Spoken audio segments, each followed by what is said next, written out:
Okay, hello guys အားလုံးမင်္ဂလာပါကျွန်တော်ကတော့ DKSD Aquatic Founder မောင်သူခန့်စီသူဖြစ်ပါတယ်အခုတလောမတွေ့ရတာတော်တော်ကိုကြာလာပြီပေါ့နော်ကျွန်တော်ဒီနေ့မှကျွန်တော်ရဲ့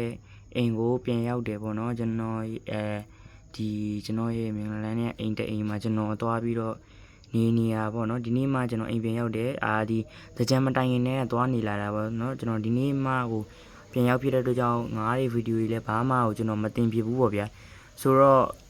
အိမ်ရောက်မှတော့ငါးကန်ကြီးကျွန်တော်စရှင်းတာဒီနေ့မှတော့ဒီညမှတော့ဆွမ်းတော်လေးကျွန်တော်ပြီးသွားတာပေါ့နော် sharing လေးပေါ့နော်အားလုံးကျွန်တော်ကိုအမီးများနေပေါ့နော် TikTok မှာအဲ့ဒါလေး sharing လုပ်ပေးနေတာနဲ့ကျွန်တော်တင်လိုက်ရခြင်းဖြစ်ပါတယ်ဆိုတော့ let's start it ဆိုတော့ပြောချင်တဲ့အပိုင်းလေးက tips လေးကတော့ကျွန်တော်ကိုချက်ပေါက်မှာလာမေးကြရပေါ့နော်ငရင်လိုချင်လို့ပေါ့နော်ငရင်ကဖဲရမယ်လူရင်ရမယ်ပေါ့နော်အကောင်ကြီးရမယ်လို့ပြီးရင်အတောင်လှဖို့လို့ဘာလို့ပေါ့နော်ဒါတော့ဒီနေ့ကတော့ဘာမှတော့မဟုတ်ဘူးပေါ့နော်ဒီတိုင်းလေးကျွန်တော်အပြောသဘောလေးနဲ့ကျွန်တော်ဒီ sharing လေးလုပ်ပေးခြင်းလို့ပေါ့နော် sharing လုပ်ပေးဆိုတော့ကျွန်တော်တိတ်တိရလည်းမဟုတ်ဘူးကျွန်တော်ကိုယ်တိုင်ကလည်းလေးလာနေတဲ့လူငယ်တစ်ယောက်လည်းဖြစ်ပါတယ်ဒါပေမဲ့ကျွန်တော်လေးလာထားတဲ့လောက်ပေါ့နော်ကျွန်တော်တီးသလောက်ကျွန်တော် sharing လေးလုပ်ပေးခြင်းလို့ပါပေါ့နော်ဒီတိုင်းလေးပါပဲso channel တွေကကျွန်တော်ပြောရရင်ပေါ့နော်ကျွန်တော်တို့ Hunter species တွေဖြစ်တဲ့အတွက်ကြောင့်တခြားမွေးတဲ့ငါးတွေနဲ့လုံးဝမတူတမူထူးခြားတာတော့လူတိုင်းသိမှာပဲchannel မွေးတဲ့သူတိုင်းကျွန်တော်တို့တီကောင်းသိပါလိမ့်မယ်ပေါ့နော်ဆိုတဲ့အတွက်ကြောင့် channel တကောင် channel မွေးမယ်ဆိုတခြားငါးတွေလို့ပေါ့နော်ဟိုငါးထဲမွေးရောပြီးတော့ထက်ဟိုငါးရောထက်ဒီငါးရောထက်ဆိုပြီးတော့ channel မွေးလို့မရဘူးပေါ့နော်မွေးမယ်ဆိုရင် channel တွေကပြီးတော့အကောင့်ကြီးတဲ့မျိုးတွေဖြစ်တဲ့ကြောင့်သူတို့ကိုမွေးမယ်ဆိုလို့ရှိရင်ပေါ့နော်အရင်ဆုံးကျွန်တော်တို့သူတို့နဲ့လိုက်မဲ့ကန် site ကိုအရင်ရွေးရပါတယ်ကန် site မှာအနည်းဆုံး channel တစ်ကောင်မွေးဖို့ဆိုလို့ရှိရင် site ကကျွန်တော်တို့တပေပက်လေကအနည်းဆုံးရှိရပါမယ်တပေကျော်တပေကိုရဲ့တပေကတော့အနည်းဆုံးရှိရမယ်ပြီးရင်ကိုဝယ်ထားတဲ့ကန် site နဲ့ကျွန်တော်တို့တိုင်းတာပြီးတော့ channel ရွေးချယ်မှု choose လုပ်မှုကလည်းအရေးကြီးပါတယ်အင်မတန်အရေးကြီးလာတယ်ပေါ့နော် channel နဲ့လိုက်မယ်ကိုမွေးမဲ့ channel နဲ့လိုက်မဲ့ကန်ပြီးရင်ကိုထားမဲ့ကန်နဲ့လိုက်မဲ့ channel ပေါ့နော်ကိုထားမဲ့ကန်အရွယ်စား size နဲ့လိုက်မဲ့ channel တွေဘာတွေရွေးချယ်ဖို့ကလုံးဝအရေးကြီးတဲ့အချက်ပါ channel တွေကပတ်ဝန်းကျင်နဲ့ကျွန်တော်တို့နေထိုင်ပြီးရောနှောနေထိုင်ပြီးပတ်ဝန်းကျင်အယောင်တိုင်းပြောင်းတက်တဲ့သတ္တဝါဖြစ်တဲ့အတွက်ကြောင့် channel တွေအတွက်ပေါ့နော်ကျွန်တော်တို့သူတို့လိုချင်တဲ့ color တိုင်းကိုကိုယ်တိုင်ကမွေးတဲ့ပိုင်ရှင်ကိုယ်တိုင်ကလောက်ယူရတာပေါ့နော်ဒါကတော့လွမ်းတည်ပါတယ်ကျွန်တော်ဒါရဲ့ပြောရမလို့ပါဘူးပေါ့နော်ကျွန်တော်တော့ဒီလိုလေးတည်ဖို့ကျွန်တော်ပေါ့နော်လေးလာထားရတယ်လေးလာခဲ့ရတယ်ပေါ့နော်ဒါပေမဲ့ဒါကကျွန်တော်ခုမှ channel စောင့်မွေးမဲ့ညီကိုတွေ channel keeper လေးတွေကို beginner လေးတွေကိုကျွန်တော်ပြောပြတာပါကျွန်တော်ရဲ့ senior တွေကတော့အများကြီးရှိတယ်ပေါ့နော်ဒါကတော့တကြောင်ပေါ့နော်အရင်ဆုံးဒီနေရာမှာ channel မွေးရင်ပေါ့နော် channel ကိုကျွန်တော်တို့သူတို့ကိုအတောင်တွေလာဖို့ဘာတွေလာဖို့လူရင်ဖို့မပြောခင်ကျွန်တော်အရင်ဆုံးပေါ့နော်channel တကောင်မွေးရင်ပေါ့နော်အဓိကလိုအပ်တဲ့အဓိကအချက်ကဘာလဲပေါ့ဒါလေးအရင်ပြောပြသွားပါမယ်လေးရှိမယ်ပေါ့နော် okay so ဆိုတော့channel မွေးအရေးကြီးဆုံးကတော့ကန်အဖုံးပါပဲပေါ့ဒီမှာပေါ့နော်ဒီကန်ဆိုလို့ရှိရင်လေကန်အဖုံးလေးကကန်ဖုံးကတော့လုံဖို့ကတော့အရင်လုံဖို့ကလိုတယ်အဓိကကတော့ channel တွေကကျွန်တော်တို့ jumping style တွေကြိုက်တဲ့အတွက်ကြောင့်ပေါ့နော်ခုံနဲ့selection တွေ species တွေဖြစ်တဲ့အတွက်ကြောင့်jump လောက်ကြတာကြိုက်တဲ့အတွက်ကြောင့်ပေါ့နော် channel မွေးမယ်ဆိုအဓိကအရေးကြီးဆုံးကတော့ကျွန်တော်တို့အဖုံးပဲပေါ့ဖုံးကတော့လုံးဝအရေးကြီးပါတယ် channel မွေးတခြားနေရာတွေကိုပေါ့နော် budgetကျွန်တော်တို့ short ရင်တော့ပေါ့နော်ဒီအဖုံးလုပ်တဲ့နေရာမှာတော့လုံးဝကိုမ short တင်ပါဘူး။ဘာကြောင့်လဲဆိုတော့အဖုံးကောင်းလေအဖုံးကောင်းမှငါးကလေငါချဖို့မဖြစ်မှာပေါ့နော်ဒါမှမဟုတ်ငါချဖို့ဖြစ်ဖို့များပါတယ်။နောက်တစ်ခုက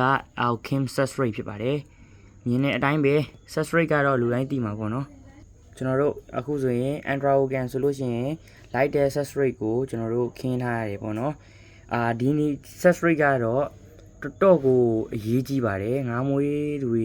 လုံးဝ choice လုပ်ဖို့ကိုကျွန်တော်တို့လုံးဝမမှားတင်နေပေါ့နော်အရာဖြစ်ပါတယ် ဥပမာပြောရရင်ကျွန်တော်တို့ကိုမွေးမဲ့ channel နဲ့အရင်ကျွန်တော်တို့ကိုမွေးမှာဘာမျိုးလဲပေါ့နော်ဘာ channel လဲ drop လားဒီ drop species လား Maruliodes လားပေါ့ဘာလဲပေါ့နော် droof တွေလားဒီလိုတွေအရင်ကျွန်တော်စဉ်းစားရမယ်ငါးဝယ်ပြီးပြီဆိုရင်ဒီကောင်ပေါ့နော်အခုစထားလိုက်ပါတော့ဥပမာကျွန်တော်တို့ Andro ပေါ့နော် Andro မွေးမယ်ပဲထားလိုက်တော့ Andro ဆိုလို့ရှိရင်ကျွန်တော်တို့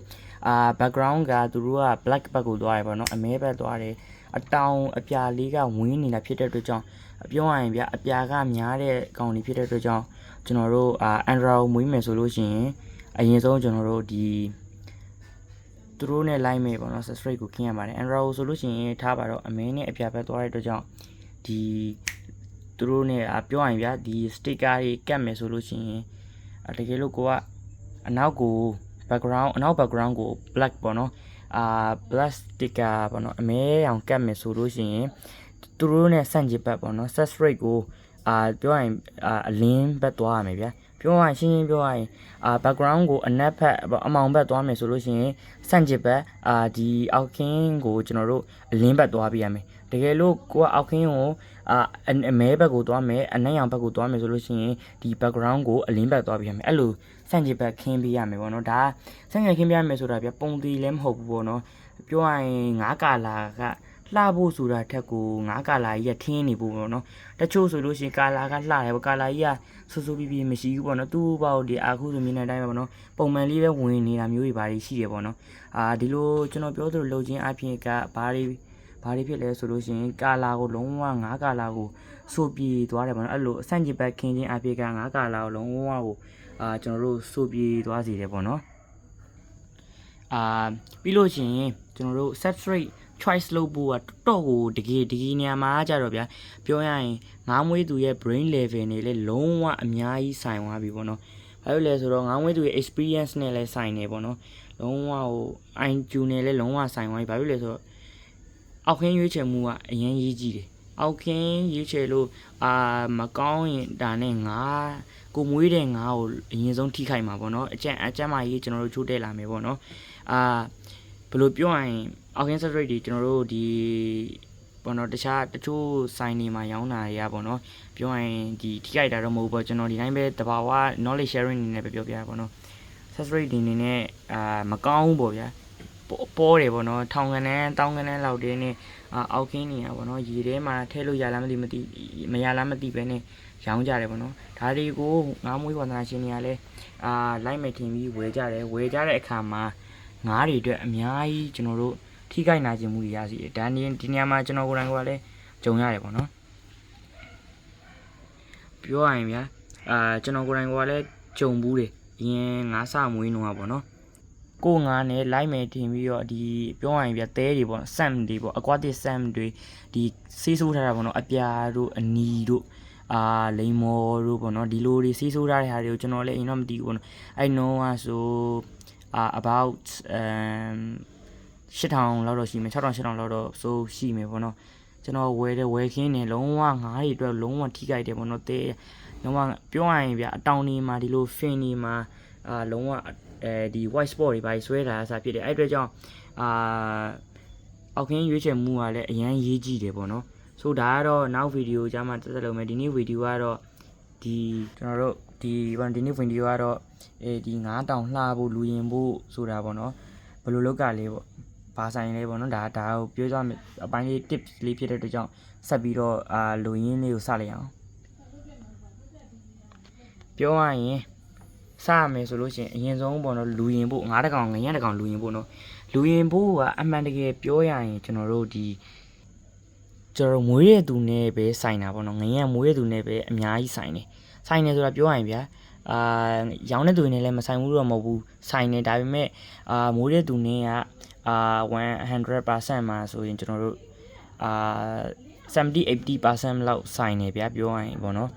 70-80% လောက်တော့လုံးဝကျွန်တော်တို့ဆိုင်နေဘာကြောင့်အဲ့လိုပြောလဲပေါ့နော်အဲ့လိုပြောလဲဆိုရင်ကိုဆိုင်တဆိုင်ဝယ်မယ်ဆိုလို့ရှိရင်အဓိကကြည့်ရမယ်ကိုဝယ်တဲ့ငရံ့ရဲ့အနေထားပေါ့နော်ရှိတဲ့အနေထားကတော့နံပါတ်1ပေါ့နော်နံပါတ်1ကကျန်းမာရေးကောင်းရမယ်ပေါ့နော်help တွေဘာတွေကောင်းရမယ်နံပါတ်2အချက်ကကြတော့ကျွန်တော်တို့နံပါတ်2 tips ကကြတော့ 9တကောင်အနေနဲ့လှဖို့ပါဖို့ဆိုတာထက်ကိုအဓိကက error ကင်းလားမကင်းလားကြည့်ရမယ်ပေါ့နော်ဒါဒီနှစ်ချက်ကအဓိကအချက်ပေါ့နော်ဒီလိုမျိုးရွေးချယ်ဖို့လိုအပ်တယ်ပေါ့နော်ဒါကတော့ကျွန်တော်လည်းတိတ်မကျွမ်းသေးဘူးဆိုတော့ကျွန်တော်ရသလောက်လေးပြောပြတာပေါ့နော်ကြံရွေးချယ်ဖို့အရေးကြီးတဲ့အချက်တွေအများကြီးရှိတယ်ပေါ့နော်အဓိကကလူတွေကျွန်တော်တို့ရွေးချယ်ကြဒါကတော့ကျွန်တော်လည်းရင်တော့အတိုင်းပဲအခုလည်းပေါ့နော်အခုနောက်ပိုင်းမှာကျွန်တော်လည်း sharing ဒီ knowledge sharing တွေလိုက်ပြီးတော့လေ့လာရင်းနဲ့မှကျွန်တော်သိလာရတဲ့အချက်တွေပေါ့ဗျာပြောရရင်ကျွန်တော်တို့ science design မှာဝယ်မယ်ဆိုလို့ရှိရင်ဒီ9တကောင်လှတယ်မလာဘူးလူရင်းနဲ့မရင်ဘူးဆိုတာထက်ကြည့်ပြီးဝယ်တာဆိုတာထက်ပေါ့ငါကကျမ်းမာရေးကောင်းဖို့နဲ့ error ကင်းမကင်းကြည့်ပြီးဝယ်တာပို့ပြီးတော့9တကောင်ရဲ့ရှင်းရှင်းလိုက်တဲ့အချက်တွေကိုပို့ပြီးတော့ဖြည့်ဆွက်စီရလို့တော့ကျွန်တော်အနေနဲ့ထင်တယ်ပေါ့နော်တခြားလူတွေတော့မသိကျွန်တော်အနေနဲ့အဲ့တိုင်းလေးထင်ပါတယ်ဒီ9တကောင်လူရင်ဖို့အတောင်လေးလှဖို့ပေါ့နော်ဒီ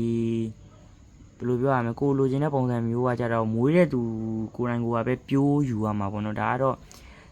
ကိုလိုချင်ကိုကောင်ပဲပေါ့နော်လှမလားကိုဘကိုပြိုးယူရမယ်ပေါ့နော်ဒါကတော့ရောင်းတဲ့ဆိုင်နေနဲ့ဆိုင်တော့ဆိုင်နေဒါပေမဲ့မွေးတဲ့သူနဲ့ရပဲအဓိက 90% လောက်ဆိုင်တာဖြစ်တဲ့အတွက်ကြောင့်ပေါ့နော်ဒါကတော့ပြောပြတာပေါ့နည်းမီးလာလေးလည်းရှိတော့ပေါ့နော်